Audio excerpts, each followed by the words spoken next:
actually just the 31st. So today's a little early, but it's around the corner, right? Yeah. And what do you think about when you think about Halloween?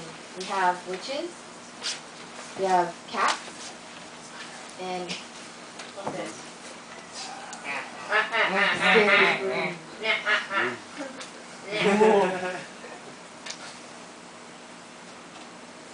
So where did the word Halloween come from? Well, it used to be written this way, with an apostrophe, and that's because it actually used to be two different words. So, coming from All Hallows Eve, and then All Hallows Even, and then All Hallows Evening, it's actually an Old English word, which I can't really say, but this is what it looks like. Oh. Wow. Oh. Yeah. So, the meaning of Halloween is actually All Saints' Day. It is actually meaning the end of the harvest, and the next day was supposed to be the beginning of the winter. So they created All Saints' Day, which actually November 1st is All Saints' Day, so the evening would be Halloween. Okay, so the origin, if you look at the pamphlet given to you in the front, you can follow along with me. So, in the beginning of where Halloween came from is actually the end of the harvest, like I said. Because once it gets to the 31st, you can't grow much more, right? So, it's a Celtic New Year. They believe that it was a crossover between times. And because of the crossover between times, it was also a crossover between two worlds. These two worlds were the living and the dead. So this is a picture.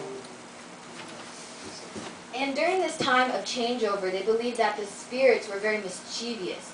Being mischievous means that they do very naughty things, and sometimes not so nice things.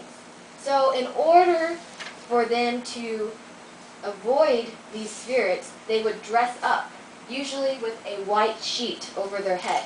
So they would look like one of the spirits, a ghost. Or they would carve candle lights out of turnips, which later were jack-o'-lanterns, out of pumpkins, to light ways for good spirits. So you have the evil spirits, so you dress up to avoid them, and then you have the nice spirits, and you want them to come visit you, so you put a jack-o'-lantern in front of your house to light the way. But the traditional way is, in the 1800s, they started to shoot fireworks and tell ghost stories, and play different games such as bobbing for apples and just spooking each other. But there's also mischief, because believing the old times, the spirits would do the bad things on this day, but little children started to do it instead. So the little children started to remove people's front gates. So they're like, "Where's my gate?" Or they started to paint things, or move around flower pots, or take things from the front yard. You know, just things that would creep people out. "Oh my God, it's a ghost." No, it's just a little kid. Okay, so instead of everybody going out like we usually used to, it was actually group gatherings of families and friends and big parties with food, which we will have during break time. And my husband, what do I mean by this? Well, actually, there's a traditional belief that if a woman were to go into a dark room with a mirror in front of her, she would stare at the mirror on Halloween, and she would see the face of her husband. So, all you ladies who would like to see who your husband is, try looking at a mirror on Halloween.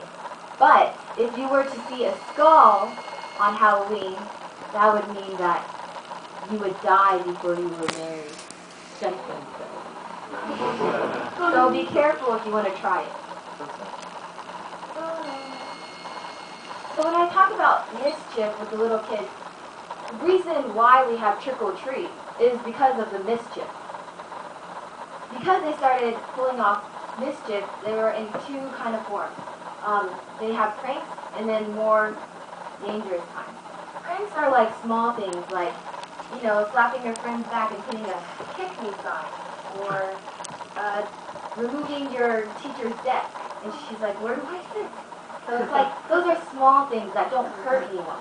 But the things that it started to become are vandalism, property damage, and physical assault. When I say vandalism, this is somewhat like vandalism. In the States, this is very common. It's called teeping, or toilet papering. If you notice, this is many rolls of toilet paper. You take a roll of toilet paper, and you throw it up, and then you keep on throwing it until you have a bunch of strings. And you think this is easy to clean up, but when it rains, it becomes hard, and you can't get it out of bushes and stuff. So this is very bad. So that was vandalism. So property damage would be like breaking something. In the States, we take Jolly Ranchers, which is a hard candy, and you stick it on glass. You stick it in your mouth, and you suck on it, and then it's sticky, right? And you stick it on glass, and when it hardens, when you try to pull it off, the glass breaks. So that's property damage, and that's what started happening. Also, it got into physical assault, where they started scaring girls, and the girls would run, and they would run after them, and they would get hurt. So this mischief was really bad for Halloween. So they created a program for little kids called Trick or Treat. The reason why you say trick or treat is you knock on the door, and you say trick or treat. So the person at the door has the option of either getting a trick, which is the top four, or a treat. So they would either have to give you a treat. So they usually pick giving candy, and that's how we got trick or treat. So the candy is more like bribes, something to get them to stop doing all those bad things. So in modern day Halloween, we have the second most popular holiday behind Christmas. But this is in the States, because I think Chinese New Year might be a pretty big holiday here too.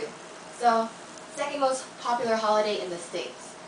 And even though that we follow the same traditions like we used to, there's the evilness that comes out. So a lot of people that believe in drinking blood and doing those weird things and, you know, spider, you know, that's evil. So they still do that. But now we would like for a good scare. That's more what the youth likes to do. They like to go to haunted houses and pull pranks and scare their friends and scare themselves. So you have a lot of horror movies and haunted houses that open up during this time. And then there's also the danger. But the danger is not very dangerous, and I can explain. They started to spread rumors that the candies given to little kids might be drugs, or the apples given out might have razor blades in them and they would cut themselves and eat it. But it was on a low scale, and they were just trying to scare people from not celebrating Halloween since there are some religious conflicts. So some people believe that Halloween in modern day has lost its history.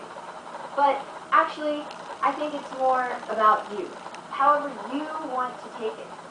However you want to celebrate Halloween, that's Halloween. But it's a bunch of different people putting all these traditions together to create such a great holiday.